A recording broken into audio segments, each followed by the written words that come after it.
Olá, ouvintes do Nucus Pod, o podcast do Núcleo de Pesquisa e Extensão em Cultura, Gêneros e Sexualidades do Instituto de Artes e Humanidades, IAC, da UFBA. Sou Cléber Simões, doutorando do Programa Multidisciplinar em Cultura e Sociedade, integrante do Nucus e professor da UNEB do Campus 14. Hoje estou aqui para a gente retomar a nossa conversa sobre os atos de censura na atualidade, e eu conto atualmente, agora, com a presença de um pesquisador que tem investido em esforços para pensar a censura aos corpos trans na cena artística atual.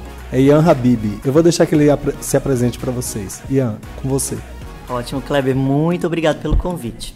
Bom, meu nome é Ian Habib, eu sou artista cênico e artista visual pela PUC Minas, UFMG e URGS. Eu sou pesquisador do programa de pós-graduação em dança da UFBA, com uma pesquisa denominada Corpos Transformacionais. Eu investigo artes cênicas e gênero. Eu sou também transativista de direitos humanos pela Organização das Nações Unidas. Integro o grupo de pesquisa no CUS, aqui da UFBA, no Pós-Cult. Que bom, Ian. Ian, seja bem-vindo. Agradeço imensamente você ter recebido o nosso convite, o meu convite, para a gente retomar esse bate-papo, que é tão necessário. Na atualidade, a gente tem visto, inclusive, muitos atos de censura, um retorno assim, muito evidente das práticas de censura, tanto que atualmente, hoje, quando estamos gravando esse podcast, faz 2 dias que ocorreu uma sessão especial na STF sobre o decreto do governo que alterou a estrutura do Conselho Superior de Cinema e que, nas discussões, na verdade, virou um grande debate público sobre a censura, contando com artistas reconhecidos pela grande mídia, como Caetano Veloso, Caco Ciocla, Edira Paz, e até como cineastas como Luiz Carlos Barreto, premiado. Na abertura dessa sessão, a ministra Carmen Lúcia, que foi quem presidiu a sessão, fez uma questão, fez uma afirmação muito pertinente, que a censura ela não se debate, a censura ela se combate. Porque a censura, segundo ela, é a manifestação da ausência de liberdades e a democracia não tolera isso. Eu acho que ela faz menção, por exemplo, ao artigo 5º da Constituição, que desde 88 proibiu a prática de censura pelo Estado, inclusive é responsável pelo desmonte de toda a estrutura censória que foi construída durante a ditadura civil-militar. Só que essas afirmações, elas parecem, na verdade, evidenciar que a prática de censura existe, porque quando você afirma algo, como uma necessidade de negação, significa que há a prática daquilo que se nega. E o que a gente observa é que desde 2017, vários espetáculos foram censurados, várias manifestações artísticas foram censuradas, como o Queer Museum, o quadro Pedofilia, de Alessandra Cunha, em Campo Grande.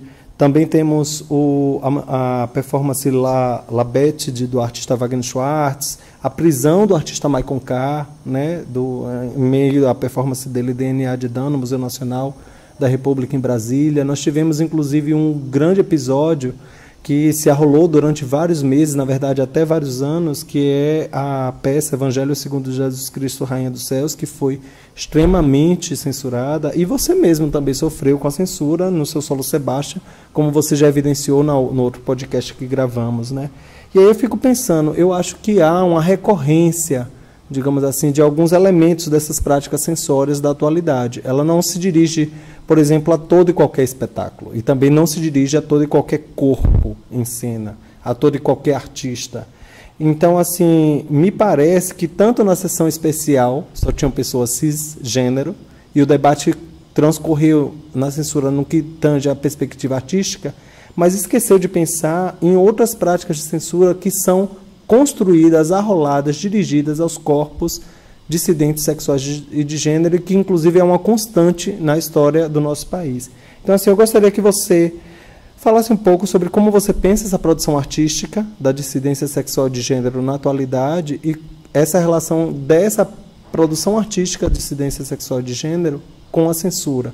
E aí eu gostaria que você falasse um pouco sobre isso. Ótimo, Kleber. Muito obrigado pelo convite novamente. Está sendo muito importante conversar com você, todos esses diálogos, o outro Nucus Pod que a gente gravou, enfim, todos esses outros diálogos que a gente tem tido sobre a censura, e sobre as novas manifestações da censura. Bom, vou começar pela última pergunta, de como eu tenho visto mais ou menos essas produções artísticas, de dissidência de gênero e de sexualidade no Brasil hoje.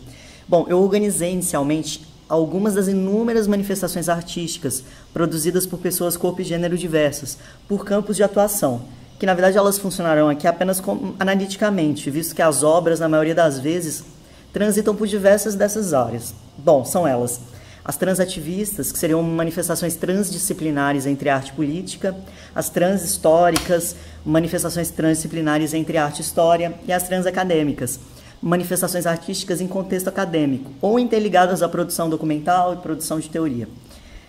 As transartísticas, pós-pornográficas, pornoterroristas, contrassexuais, autobiográficas, da quebrada e tantas outras. E em algumas perspectivas queer também, operadas por coletivos interseccionais, mas que tenham protagonismos trans, na maioria deles. Operando uma ou mais dessas perspectivas, a gente tem manifestações artísticas urbanas, manifestações performativas festivas, coletivos de artes cênicas, coletivos musicais e performers. Eu tenho analisado essas produções através da criação de uma noção, que é a noção de corpos transformacionais. O reconhecimento do caráter transformacional das ontologias transgêneras nas artes cênicas coloca em evidência o que eu tenho chamado de transformabilidade de estados corporais e a produção de coerção não declarada, presumida em processos de duplo vínculo, presentes nas operações colonizadoras, implementadas por sistemas de poder institucionais e não institucionais, que operam a passagem dessas corporeidades e gêneros diversos entre o visível e o invisível. Eu elenquei, né, alguns dos princípios de duplo vínculo, que seriam eles, inicialmente, a invisibilidade e a hipervisibilidade, sempre simultaneamente, e a não presentificação e representação. A expressão do duplo vínculo é a designação de uma situação em que um sujeito recebe duas ou mais informações conflitantes e paradoxais, simultaneamente, uma negando a outra. Um acerto a uma dessas respostas, a uma dessas informações, resulta simultaneamente em falhas nas respostas às outras. Isso torna qualquer resposta possível automaticamente equivocada. Ou seja, se você for é ruim, se você não for é ruim, né? O duplo vínculo, como simultaneidade de mundos visíveis e invisíveis, é um local habitado por corpos transformacionais, quer queiram, quer não. E aí, alguns dos conflitos de duplo vínculo atravessados por esses corpos nas artes poderiam ser inicialmente citados: a censura e a face trans, ou que as pessoas, né, têm chamado de transfake. Esses dois mecanismos, eles estão completamente interligados. Eu vou explicar logo mais por quê. E a censura, a gente vê que ela não é um fenômeno recente, né, Kleber? Ela, igual a gente já tinha falado no CUSPOD, ela não surgiu com a ditadura, ela não foi operada apenas em regimes de exceção, estando presente também em governos democráticos. E ao longo da história, a manutenção da proibição a esses corpos, né, que você chamou de dissidentes, ela foi permitida por dispositivos duplamente vinculados e por sua alta transformabilidade. Ou seja, a censura ela vai mudando ao longo da história. E foram acordadas com interesses políticos, ideológicos, ético-morais. Vão também se transformando. Ela vai, na verdade, se atualizando de acordo com cada contexto negociando, na verdade, formas de apresentação, aparição, interdição, a espetáculos teatrais. Ela vai fazendo exatamente esse jogo de visibilidade e visibilidade de acordo com cada contexto político. Isso, perfeitamente. Bom, nesse contexto, eu verifiquei que as únicas legislações, os únicos dispositivos legais ao longo da história que eu consegui localizar foram 3 portarias, né, que eu já tinha comentado. É difícil a gente achar portarias ou legislações especificamente regulando corpos transgêneros ou travestis. Portaria, a primeira que eu achei, de 1967, estabelece normas para apresentação de números de striptease e travesti em clubes de televisão. Aí temos também a de 1970, que proíbe a apresentação de números e shows também que explorem o travesti. E a de 1971, que é idêntica à de 70. A ressignificação censória, ela hoje continua a ocorrer, só que sem órgãos censores específicos e agora desamparada de marcos legais. A censura perseguiu e persegue os corpos trans já desde antes de 1900, e de uma forma diferenciada, eu acredito, dos corpos cisgêneros. Aí talvez eu poderia afirmar que por um motivo ontológico. Eu vou dar um exemplo. Uma performance carioca cisgênera sofreu tentativa de censura por nudez recentemente. E essa operação de censura ela foi contornada pela artista censurada, visto que a performance, no final das contas, ela ocorreu. assim que a performer descartou a opção de nudez. Já a gente, nós corpos trans, a gente não tem opção, visto que a censura está mais direcionada à nossa existência, à nossa simples existência. Uhum. Então isso me levou a afirmar, até em um artigo, que não são os espetáculos as produções censuradas, mas antes os corpos transformacionais.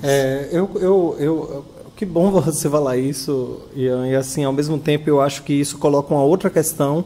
Eu acho que nessa discussão sobre a censura, que é o modo como a censura, na verdade, é algo que a gente também já tinha falado anteriormente, ela é uma tecnologia do biopoder e, nesse sentido, ela opera essa construção dessa humanidade, na medida em que ela estabelece uma fronteira daqueles que vão ser os corpos reconhecidos como humanos e os corpos reconhecidos como não humanos. Então, assim, quando você fala sobre essa perspectiva, né, sobre este contexto em que um artista cisgênero ela pode readaptar e, ao mesmo tempo, continuar a sua manifestação artística, enquanto um artista trans ele é impedido totalmente, ou um artista trans ela é impedida totalmente da realização da sua arte, significa dizer que a censura está operando ali mundos de visibilidade, representação e apresentação do que pode ser visto, dizível, reconhecido, portanto, como humano e reconhecido como legítimo na arte, né?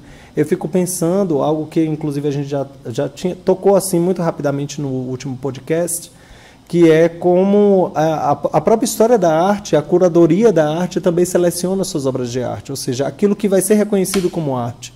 Muito dessas expressões, por exemplo, desses corpos transformacionais, desses corpos trans, melhor falando, em cena, eles não são reconhecidos. Muitas dessas expressões sequer são admitidas como arte, estão fora da esfera, por exemplo, não somente do reconhecimento de uma tutela de que aquilo seja arte, como também de um reconhecimento de que esta seja uma expressão válida, artística válida, né?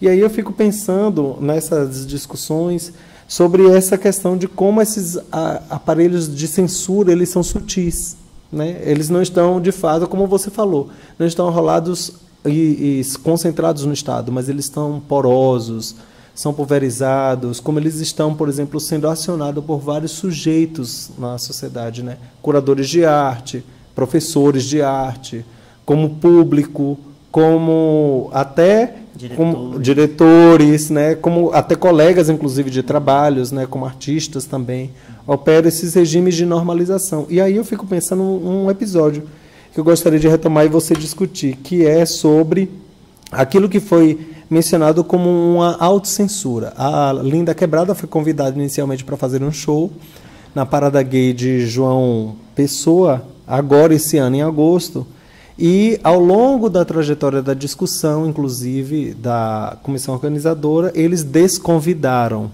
ou não acharam pertinente a exibição do espetáculo da Linda Quebrada, que ela ia fazer o show. Como é que você avalia essa discussão sobre autocensura? Porque ali seria um ambiente no qual, né, um espaço no qual estariam sujeitos também não heterocentrados, ou então estariam sujeitos à margem dessa heteronormatividade que operaram com a censura no sentido de puni-la e excluí-la da programação cultural. Como é que você vê isso? Ótimo, Kleber. Uma pergunta difícil, mas muito interessante também. Na verdade, para responder ela, eu vou voltar um pouquinho, que eu vou contar mais ou menos como que eu comecei a fazer minha pesquisa. Para conduzir um levantamento de alguns processos de censura e entender mais ou menos essa questão que você acabou de perguntar, eu consultei cerca de 196 registros da palavra travesti no fundo do SCDP Rio de Janeiro, para investigar esses processos de censura e das operações de proibição a esses corpos. E eu identifiquei 83 manifestações cênicas que sofreram veto no período ou passaram por regulação de faixa etária entre 62 e 88. A utilização dessa palavra travesti, especificamente, na verdade, ela visou determinar minha busca por um arquivo de manifestações identitárias transgêneras. Mas o que acontece? As liminaridades revelam o que eu tenho chamado de um mosaico dinâmico entre performatividades cênicas de gênero, performatividade de gênero, segundo Butler, e os processos de transformabilidades e de capacidade transformadora. Então, há 3 localizações diretas dessas implicações no material documental que eu avaliei. A primeira é que essas classificações homossexuais, travestis, transformistas, crossdressers, elas encontram completamente borradas em boa parte dos textos das representações artísticas submetidas à avaliação da censura prévia. Essas classificações, que elas eram antes borradas, elas definem-se seletivamente em certos pareceres censores. Então, o que acontece? Os censores, as pessoas censoras, elas seletivamente escolhiam a identidade que elas viam para poder censurar ou não. Então, vamos supor, um censor verificava que aquela era uma representação travesti. Então, ela via essa travesti, às vezes nem era, mas ela classificava como travesti para que ela pudesse censurar. Então isso funcionava mais ou menos como os censores gostariam que fosse. Bom, há inúmeras outras manifestações identitárias de corpos e gêneros diversos na cena brasileira, que não são, na verdade, as mesmas de outras. E o que essa determinação, na verdade, na minha pesquisa, ela presta a identificar se há, de fato, pessoas transgêneras em cena, e quais as implicações dessas presenças ou ausências na história.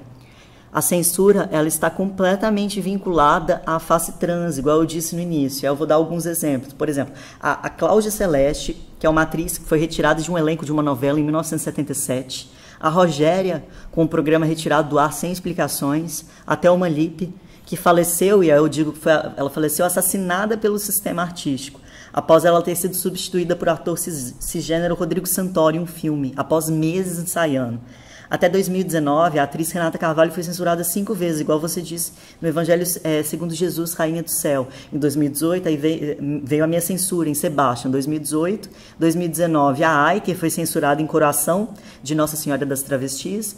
Vulcânica Pouca Roupa foi censurada junto a dezenas de pessoas trans em Desaquenda, 2018 também. E outros artistas e artistas como Bruna Cury, Liz Paraíso, também me denunciaram casos de censura, não tão mediatizados, para não citar as pessoas trans invisibilizadas e violentadas pela face trans, sendo, por exemplo, substituídas por cisgêneros em cena. Bom, isso me faz afirmar que um corpo ausente não pode sequer dançar, né? Ou, por exemplo, como Keila Simpson afirmou em um evento da ONU, que eu achei muito simbólico. Ela disse: nós fomos expulsas das escolas de dança. E aí agora falando um pouquinho da sua questão sobre a autocensura, né, nos movimentos LGBT, no caso de Linda Quebrada.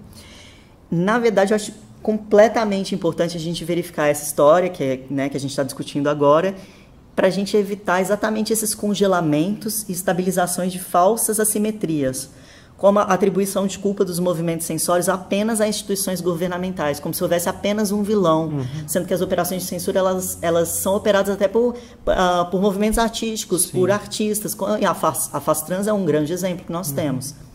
E aí, certos corpos são censurados também e principalmente em espaços artísticos e em organizações LGBT. Eu considero importante também citar que não só as instituições não têm feito nada, como elas mesmas têm operado a censura, através de atos autoritários, no sentido contido, por exemplo, em Vidas Precárias, da Butler, como no meu caso.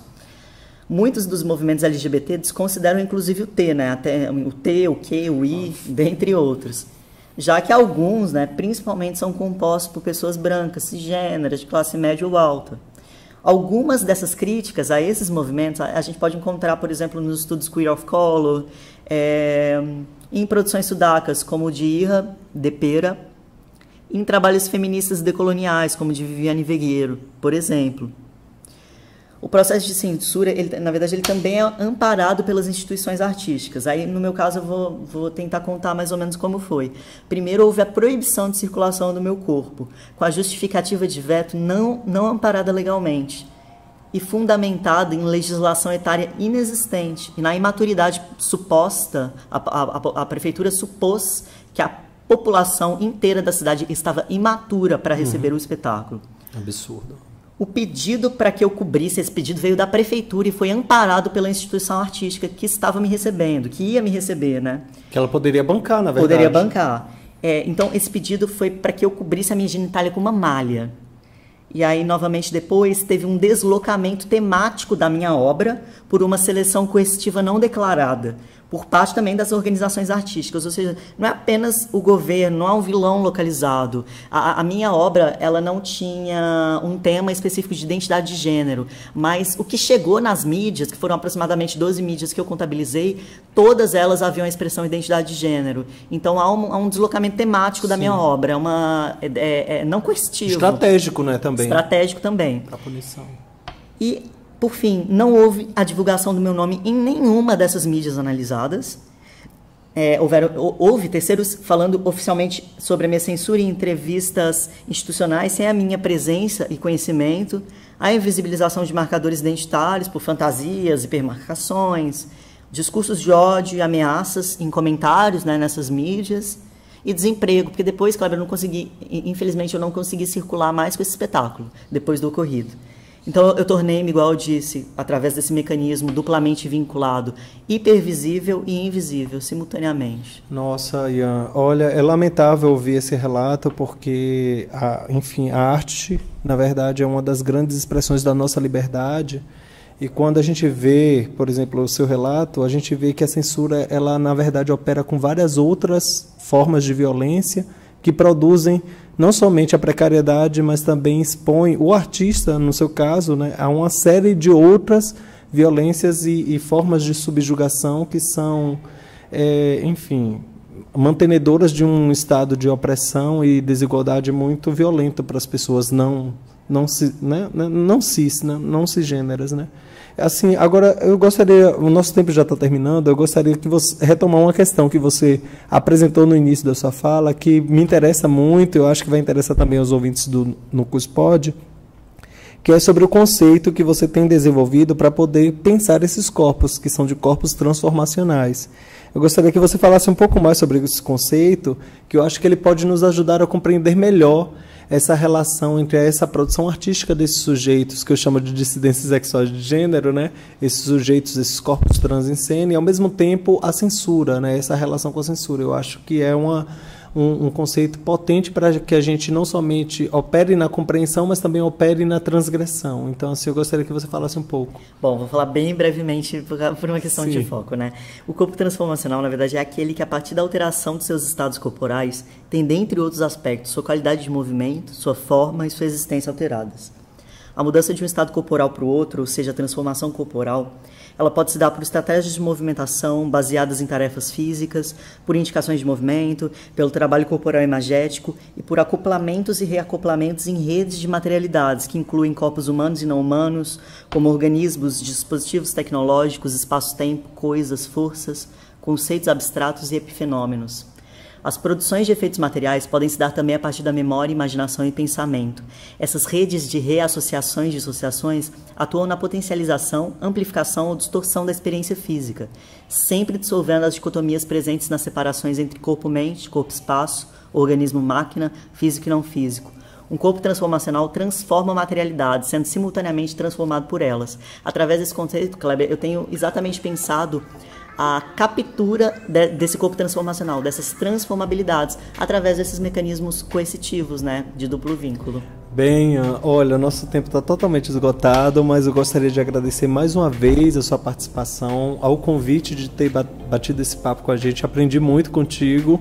Espero que, inclusive, a gente possa estabelecer vários outros momentos também de partilha, de troca, e falar aos ouvintes do NucusPod para ouvirem os outros podcasts que nós temos aqui super interessantes, e vou dar a palavra a Ian para ele se despedir de vocês. Um abraço. Certo, gente, muito obrigado pelos ouvidos.